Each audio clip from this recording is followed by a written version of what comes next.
Hi நண்பா நண்பீஸ். நம்ம central government பார்த்தீங்கன்னா ஒரு முக்கியமான டிசிஷன் எடுக்க போகிறாங்க. ஜிஎஸ்டி ரேட் வந்து இன்க்ரீஸ் பண்ண போகிறாங்க. இது விஷயமா ஒரு சில முக்கியமான அப்டேட்ஸ் பார்க்கலாம். ஜிஎஸ்டியில் அதிகபட்சம் வரி விகிதம் பார்த்தீங்கன்னா இப்போ வரைக்கும் 40% இருக்குது. இது வந்து 60 இன்க்ரீஸ் பண்ண போகிறதா தகவல் வெளியே வந்திருக்கு.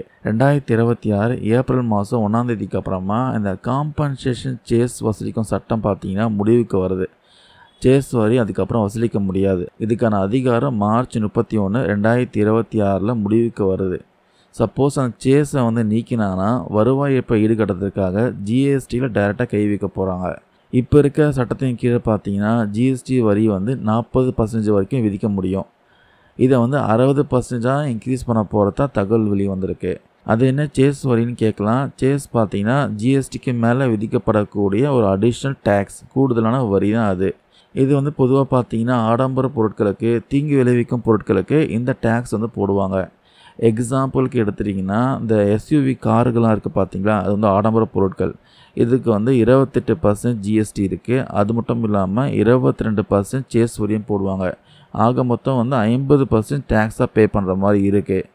அதுக்கப்புறம் புகையிலை பொருட்கள், இது தீங்கு விளைவிக்கும் பொருட்கள் பார்த்தீங்கன்னா இந்த பொருட்களுக்கு பார்த்தீங்கன்னா 60% வரைக்கும் டேக்ஸ் போட்டிருக்காங்க. இதில் வந்து சேஸ் வரியும் அடங்கும். அதுக்கப்புறம் குளிர்பானங்களுக்கு 28% ஜிஎஸ்டியும் 12% சேஸ் வரியும் போட்டிருக்காங்க. ஆக மொத்தம் 40% வரி போடுறாங்க.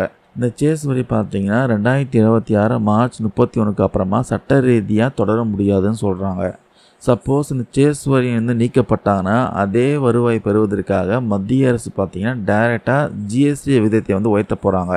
ஜிஎஸ்டி விகிதம் பார்த்தீங்கன்னா 60% வரைக்கும் இன்க்ரீஸ் பண்ணாங்கன்னா மக்களுக்கு கூடுதல் பொருட்களுடைய விலையும் உயரும். முக்கியமாக எஸ்யூவி போன்ற வாகனங்கள், புகையிலை, குளிர்பானங்கள் இந்த பொருட்கள்லாம் பார்த்தீங்கன்னா கண்டிப்பாக இன்க்ரீஸ் ஆகும். இது மக்களை வந்து பாதிக்கும். நம்ம தமிழ்நாட்டில் சென்னை, கோயம்புத்தூர், மதுரை போன்ற நகரங்களை பார்த்தீங்கன்னா ஆடம்பர பொருட்கள் நுகர்வு வந்து அதிகமாகவே இருக்குது. இதனால அங்கே இருக்க மக்களும் பாதிக்க அதிக வாய்ப்பு இருக்குது.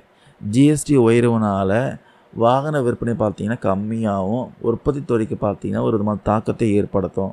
அது மட்டும் இல்லாமல் எம்எஸ்எம்இ மறைமுகமாக வந்து பாதிக்கப்படலாம் சொல்கிறாங்க. சிறு நடுத்தர வணிகங்கள்லாம் மறைமுகமாக பாதிக்கப்படலாம் சொல்கிறாங்க.